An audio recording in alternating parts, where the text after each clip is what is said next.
ঢেকে যাচ্ছে, বুঝতে হবে।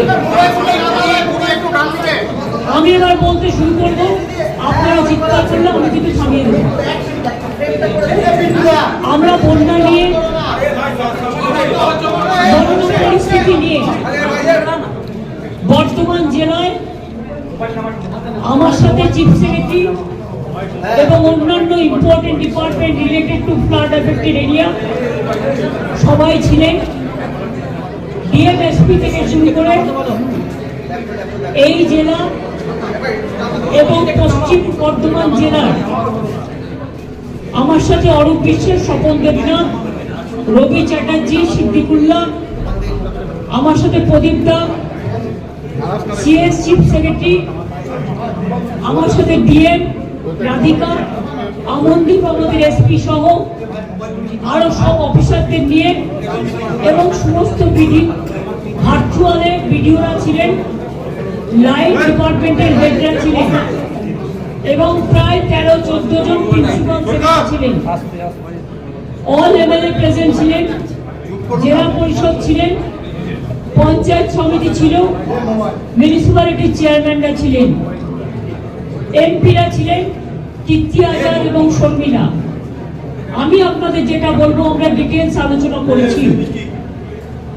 বন্যা কবলিত পরিস্থিতিতে আরো প্রোঅ্যাক্টিভ হয়ে অফিসারদের কাজ করার জন্য এবং আমাদের যারা আছেন সকলকেই নিজ স্তরে কাজ করার জন্য বলা হয়েছে। আবার বর্ষা আসছে, এই 2-3 দিন বঙ্গোপসাগরে দুটো ঘূর্ণিবর্ত তৈরি হয়েছে, ফলে প্রচন্ড বৃষ্টি হচ্ছে এবং কিছু জেলায় বৃষ্টি হবে। যাদের জায়গাগুলো ইতিমধ্যেই জলে ঢেকে আছে, নতুন করে যদি বর্ষা হয় আর সেই বর্ষার জল যদি আবার আসে এবং ডিভিসি যদি আবার জল ছাড়ে, তাহলে কিন্তু জলের ওপর জল প্লাবিত হবে। সেক্ষেত্রে দয়া করে যারা দেখতে পাচ্ছেন জলের সম্ভাবনা আছেন, তাদের কাছে অনুরোধ করব, পেছনে যারা মোবাইলে কথা বলছেন স্টপ করুন, সাইডে কথা না বললেও চলবে। এখন আমি আপনাদের যেটা বলছি, সেই সব জায়গায় দায়িত্ব দেওয়া হয়েছে বিডিওদের, ডিএম, এসডিও, আইসিদের, যে তারা দরকার হলে মানুষকে বুঝিয়ে সুঝিয়ে, আমি জানি ঘর ছেড়ে আসা খুব মুশকিল, কেউ তার নিজের বাসস্থান ছাড়তে চায় না, কিন্তু একটা মানুষের জীবন চলে গেলে জীবন ফিরে আসে না। বাসস্থান হয়তো ফিরে পাওয়া যায়, কিন্তু জলে ভেজা কর্দমাক্ত অবস্থায় অনেক কিছু তাদের নষ্টও হয়। এই অবস্থায় আমরা এমএলএদেরও বলেছি, আমরাও গুরুত্ব দিতে বলেছি। বন্যার জল চলে গেলে প্রথম কাজ হচ্ছে বর্ধমান, বাঁকুড়া, বীরভূম, হুগলি, হাওড়া, নদিয়া থেকে শুরু করে বাঁকুড়া, যতগুলো জায়গা আছে, উত্তর 24 পরগনা, দক্ষিণ 24 পরগনা, যে জেলাগুলো শস্য ভান্ডার, যাদের শস্য নষ্ট হয়েছে, যাদের জলে ধানের জমি প্লাবিত হয়েছে, তাদের জমিগুলোকে মেপে তারা যাতে শস্য বীমার টাকা পায়, চাষি ভাইদের, বোনেদের আমি চিন্তা করতে বারণ করব। কারণ আমরা বিনা পয়সায় শস্য বীমার টাকা প্রতি বছরই চাষিদের দিয়ে থাকি। বাংলার দুর্ভাগ্য, বাংলায় যতটা বন্যা হয় এবং আসামে, অন্য কোথাও সেটা হয় না। কারণ বাংলা হচ্ছে নদী মাতৃকার দেশ, নদী, পুকুর, সমুদ্রে ঘেরা। ফলে আমাদের বাংলার অবস্থানটা ঠিক নৌকার মতো, প্রচন্ড জল জমে যায় একটুতে।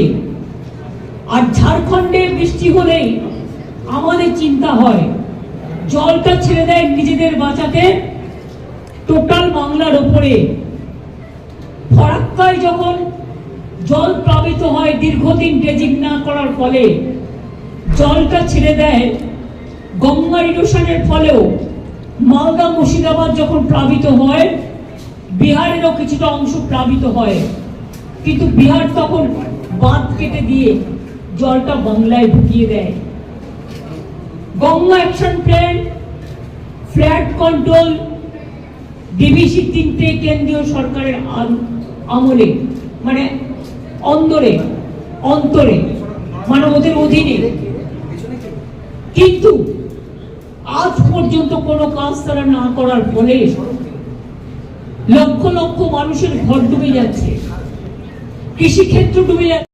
না পারে লক্ষ্য রাখবেন, 5টা কাজ করতে গেলে একটা কাজে ভুল ভ্রান্তি কারো হতে পারে, সেটা নিয়ে ন্যারেটিভ না বানিয়ে আসুন আমরা বন্যা সংশ্লিষ্ট মানুষের পাশে দাঁড়াই। শুধু কুৎসা রটালে টিআরপি বাড়ে না, মানুষের পাশে থাকলে টিআরপি বাড়ে। টিআরপির দিকে তাকিয়ে বলতে নেই। আর যদি আপনার বাড়িতে কেউ অসুস্থ হয়, আপনার প্রথম কাজ কি? টাকা সঞ্চয় করা, না টাকাটা দিয়ে তার ট্রিটমেন্টটা করা?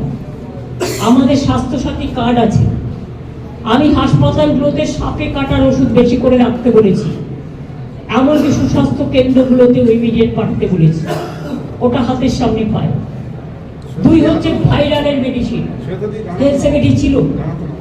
3 হচ্ছে সর্দি কাশির মেডিসিন।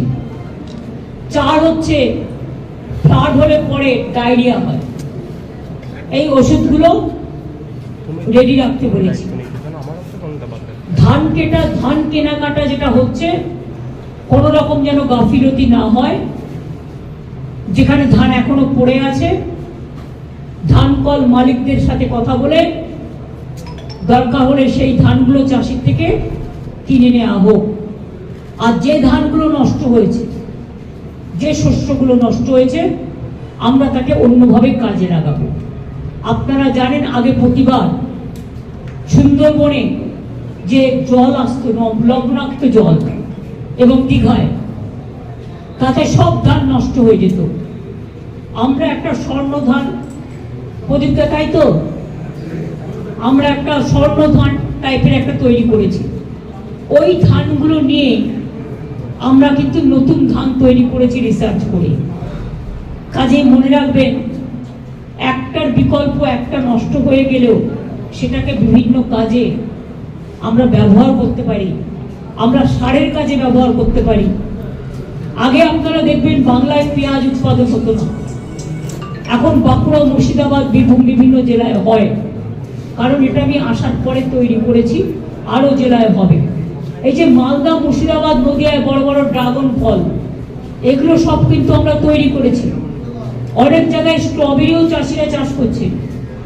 তাছাড়াও মনে রাখবেন, আগে ইলিশ মাছ আমাদের এখানে হতো না, কিন্তু আমরা আসার পর 2013 সালে ডায়মন্ড হারবারে একটা ইলিশ মাছের রিসার্চ সেন্টার তৈরি করে আজ কিন্তু আমাদের কোলাঘাট বলুন, ডায়মন্ড হারবার বলুন, অন্যান্য কাকদ্বীপ বলুন, নামখানা বলুন, দীঘা বলুন, প্রচুর ইলিশ মাছ হয়।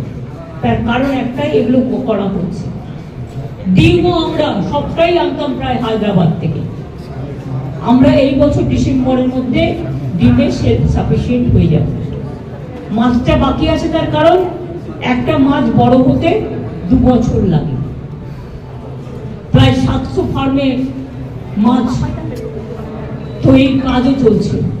জল ধরো পুকুর কাটি, মনে রাখবেন অনেকটা জল কিন্তু 5 লক্ষের ওপর পুকুর কেটেছি আমরা, তাতে অনেকটা জল কিন্তু ভরেছে। তাহলে আরো বন্যা হতো, আরো আসতো। তারপরে আমরা একটা লোয়ার দামোদর বেসিক প্রকল্প একটা করছি, তাতে অনেক জায়গা বেঁচে গেছে। এখনো যেটুকু কাজ বাকি আছে করে ফেলতে হবে, 3 বছর হয়ে গেছে। আমরা ঘাটাল মাস্টার প্ল্যানের কাজ 400 কোটি টাকা অলরেডি দেওয়া হয়েছে বিভিন্ন কাজে, এবং ডিপিআর তৈরি করা হচ্ছে। 3 বছর টাইম লাগবে টোটাল কাজটা করতে, কারণ এগুলো খুব সিরিয়াস কাজ। তার মধ্যে 6 মাস চলে যায় বর্ষায়। বর্ষাকালে কিছু করলে কনস্ট্রাকশনের কাজ জলের টাকাটা চলে যায়। এটা দীর্ঘদিন সেন্ট্রাল গভর্নমেন্টের কাছে পড়ে আছে, আজ পর্যন্ত ওরা করেনি। এটা আমরা করব। তাছাড়াও অনেক জায়গায় বাঁধ ভেঙেছে। মালদার ভুতনি চকে অলরেডি ব্রিজের ডিপিআর তৈরি হয়ে গেছে, কাজ চলছিল। এই বৃষ্টিতে হয়তো একটু ধাক্কা খাবে। পাওয়ার ডিপার্টমেন্টকেও বলা হয়েছে, আপনাদেরও বলছি, যেখানে বন্যা বা জল জমবে দয়া করে এসি মেশিনটা, অবশ্য কম লোকেরই আছে জেলায়, এবং টিভিটা কিছুক্ষণের জন্য বন্ধ রাখবেন, যাতে কোনো ইলেকট্রিফিকেশন না হতে পারে, ইলেকট্রিকিউট হয়ে কোনো দুর্ঘটনা না ঘটতে পারে। আর ফোনের নেটটাও কোথাও কোথাও স্লো হয়ে যায় বিকজ অফ দিস। এটা নিয়ে চিন্তা করবেন না। জলে যদি কাজ করতে যায় বিদ্যুতের, সে মারা যেতে পারে। যে বিদ্যুতের কর্মীটা কাজ করছে সেও তো আমাদের একজন কর্মী। তাই জলে জীবন বাঁচিয়ে তারপরে বিদ্যুতের কাজগুলো রেস্টোর করার কথা বলা হয়েছে। অনেক জায়গায় হয়েছে, 100% হয়েও যাবে, কিন্তু আবার হয়ে গেছে অলরেডি বর্ধমানে। কিন্তু এখনো যেহেতু আবার বৃষ্টি আসছে, কাজে আবার হতে পারে, এগুলো দেখে রাখতে হবে। এছাড়াও ডিবিসি নিয়ে আমরা বলেছিলাম আমরা আমাদের শেয়ার উইথড্র করছি। আমি প্রধানমন্ত্রীকে চিঠি লিখেছি। 2 হচ্ছে আমাদের 2জন মেম্বার ছিল, কিন্তু তাদের কোনো কিছু জানানো হতো না। পাওয়ার ডিপার্টমেন্টের সেক্রেটারি শান্তনু ঘোষ ছিলেন, তিনি রিজাইন করে দিয়েছেন as a director from DBC. আর 2 হচ্ছে একজন ইঞ্জিনিয়ার ছিলেন আমাদের ইরিগেশন ডিপার্টমেন্ট থেকে, তিনিও রিজাইন করে দিয়েছেন। কারণ এটা বারবার বলে যখন কাজ হয় না, তখন কাজের মধ্যে দিয়ে কাজ খুঁজে বাংলাকে বাঁচাতে হয়। বাংলার এই বঞ্চনা আমরা মানব না, আমরা মানব না, এর মানব না, এর উত্তর মানুষ দেবে। আমি এটুকু বলে আপনাদের সকলকে অনেক ধন্যবাদ জানিয়ে, আমি যেহেতু বাঁকুড়ায় ইন্দা সন্ধ্যা বিভিন্ন জায়গায় জল উঠেছিল, অনেকটা নামতেও শুরু করে দিয়েছে, কিন্তু বড়জোড়ায় একটা তার 1/4 যদি আমরা পাই, আমরা Ganga action plan, flood control সিচুয়েশনটা আরো ভালো করে করতে পারি। আমাদের সব আগে তো কেউ খবরই রাখতো না, এখন তো আমরা মনিটরিং করি 24x7। সব ছুটি বাতিল করা হয়েছে, কারণ একটাই, রাত জেগে সরকারি কর্মচারী হোক, পুলিশ হোক, আমাদের দলের স্বেচ্ছাসেবকরা হোক, তারা পাহারা দিচ্ছেন। সব পিডিও আইসির ওখানে মাইক্রোফোন রাখার ব্যবস্থা করা হয়েছে। সমস্ত রিলিফ ক্যাম্প বিভিন্ন জায়গায়, আশেপাশে যদি জল জমে সেখানে তুলে আনার জন্য বলা হয়েছে রিলিফ সেন্টার। আমরা ফ্লাড শেল্টার অনেকগুলো তৈরি করেছি, কিন্তু তাতেও বাঁধ মানছে না, বাঁধ ভাঙছে। জলের পর জলের প্লাবনে দরকার হলে পুজোর ছুটি আসছে, স্কুলগুলো ছুটি হয়ে যাবে, এবং এই সব জায়গাগুলোতে যাতে আমরা কাজে লাগাতে পারি, মানুষকে আগে প্রাণ দিয়ে সেটা আমাদের দেখতে হবে।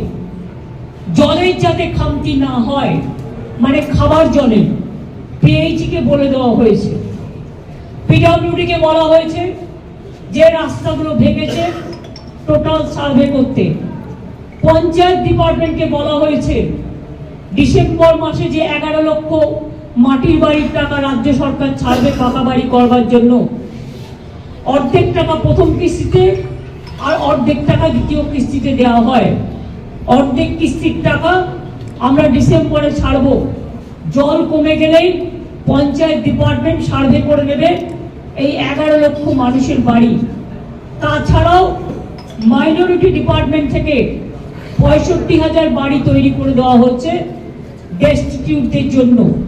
সেই সংখ্যাটা যদি ওই লিস্টে থাকে, তাহলে অটোমেটিক্যালি সেই সংখ্যাটা এই লিস্টে যুক্ত হবে। অর্থাৎ যাদের বাড়ি, মাটির বাড়ি ভেঙে গেছে, ধসে গেছে, অথচ লিস্টে নেই, তাদেরও আমার মনে হয় যে বাড়িগুলো আছে সার্ভে করে দেব, কারণ তাদের আমাদের প্রায়োরিটি দিতে হবে। আমরা 50 লক্ষ বাড়ি বাংলায় পাকা বাড়ি তৈরি করে দিয়েছি এই 13 বছরে, কিন্তু এখনো মাটির বাড়ি গ্রাম অঞ্চল, আমাদের তো গ্রাম অধ্যুষিত বাংলা, এখনো 50 লক্ষর মতো বাকি আছে। সেক্ষেত্রে যে বাড়িগুলো একেবারে ধ্বংস হয়ে গেছে এবং অর্ধেক ধ্বংস হয়ে গেছে, সেই বাড়িগুলোর একটা লিস্ট করতে বলা হয়েছে। ইতিমধ্যে অনেক বাড়ি হয়তো 11 লক্ষ লিস্টে আছে, যেটা নেই সেটা আমরা চেষ্টা করবে আরো কিছু বাড়িয়ে তাদের লিস্টে যতটা সম্ভব, যাদের একমাত্র ভরসা তাদের মাটির বাড়ি, তাদেরটা দেখে দেওয়া যতটা পারবো, টাকা যতটা পারবে করবে। যতক্ষণ না হচ্ছে ততক্ষণ এক একটা বাড়িকে 3টে করে তিরপল দিতে বলা হয়েছে, যাদের বাড়ি ভেঙে গেছে। খাওয়া দাওয়া রিলিফ, এবং আপনারা এই প্রথম দেখেছেন, আগেও করেছি আমরা, সরকার থেকে যেমন রিলিফ দেওয়া হচ্ছে, জিআর চলবে যতক্ষণ মানে স্বাভাবিক পরিস্থিতি না হচ্ছে। পুলিশও নিজের পক্ষ থেকে অনেক জায়গায় কমিউনিটি কিচেন করে করে তারা খাবার পৌঁছচ্ছে। আমিও আমাদের পক্ষ থেকে, আমার দলের পক্ষ থেকে 10 গাড়ি খাবার কার পুলিশকে 10 ট্রাক দিয়েছি, আমাকে সহকর্মীরা দিয়েছিলেন। এছাড়াও সব জেলায় যেখানে যেখানে বন্যা হয়েছে আমরা সাধ্যমতো ড্রাই প্যাকেট করে দিচ্ছি। এক একটা জেলায় হয়তো সাবজেক্ট একটা দুটো চেঞ্জ হতে পারে, কাউকে 5 কেজি চাল, কাউকে 5 কেজি মুড়ি, ডাল, আলু, হাফ কেজি করে সর্ষের তেল, কোথাও সয়াবিন, কোথাও বিস্কুট, কোথাও চা, এই দুধ বাচ্চাদের। এছাড়াও ডাল বলুন, যা প্রয়োজন মানে মানুষের ইমিডিয়েট, সেই ড্রাই প্যাকেটও আমরা দিচ্ছি এবং পরিবার অনুযায়ী এটা অলরেডি আমরা দিয়েছি বন্যা এফেক্টেড এলাকাগুলোতে। আবার যদি অন্যান্য জায়গায় বন্যা হয়, কন্টিনিউ করে, তখন আবার দেয়া হবে। মানুষ যেন এটা না ভাবে যে আমরা বিপদে পড়ে আছি। বিপদে তো তারা নিশ্চয়ই পড়ে আছে, তাদের দুর্যোগ কেটে যাক, তাদের দুর্ভোগ কেটে যাক, মায়ের কাছে আমরা এটাই প্রার্থনা করি। সব মানুষ, আমি সব ধর্ম বর্ণ সম্প্রদায় সবাইকে বলবো, নিজে একখানা রুটি খেলে আধখানা ভাগ করে দিন, কেউ যেন বঞ্চিত না হয়, এদিকে আমাদের নজরটা রাখতে হবে। আমি এমএলএরও তো বলেছি, এমএলএ যে কোটার টাকা আছে তাই দিয়ে তারা রাস্তাগুলো গ্রামীণ যতটা পারবেন করুন। আমি এমপিদের কাছেও রিকোয়েস্ট করবো, আমাদের এমপি যারা, তাদের টাকা দিও তারা রাস্তাগুলো করুন, বিশেষ করে গ্রামীণ রাস্তাগুলো করুন। বাড়ির ব্যাপারটা একই লিস্টে যদি দুটো নাম থাকে, একজন পায় আর একজন না পায়, প্রবলেম হয়ে যায়। সেই জন্য ওটা আমরা একসাথে ডিসেম্বর মাসে করবো, কারণ সার্ভে করতে আমাদের 1 মাস টাইম লাগবে। তার মধ্যে পুজো এবং ভোটার লিস্টের কাজ শুরু হয়ে গেছে, সেই জন্য সবটাই করতে হবে। আর আপনাদের প্রেসকে আমি বলবো অনেক ধন্যবাদ সহযোগিতা করবার জন্য। আপনাদেরও দায়বদ্ধতা আছে, দায়িত্ব আছে। এখন কেউ অনেকটা জল উঠেছিল, অনেক মানুষ আশ্রয় নিয়েছিলেন, আমি সেখানে যাব।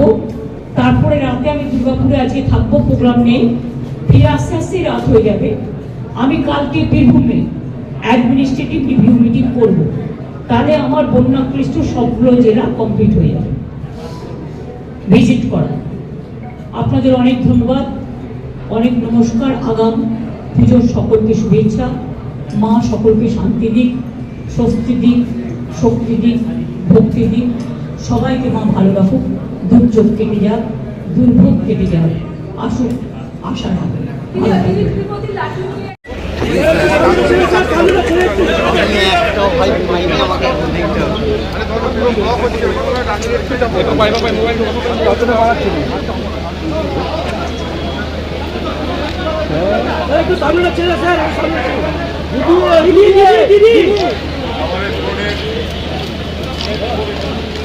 বল কি ডাকলি?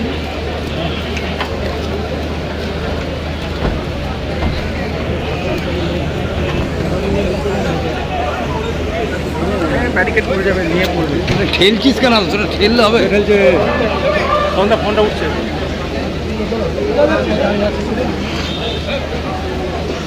এই সিকিউরিটি ওরা দাঁড়াবে, সামনে থেকে দাঁড়িয়ে গেল।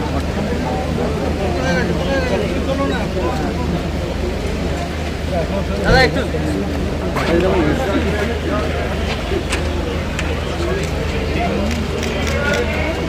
হাতটা কেউ না, আমি তো ঢুকছি না তো। চলো।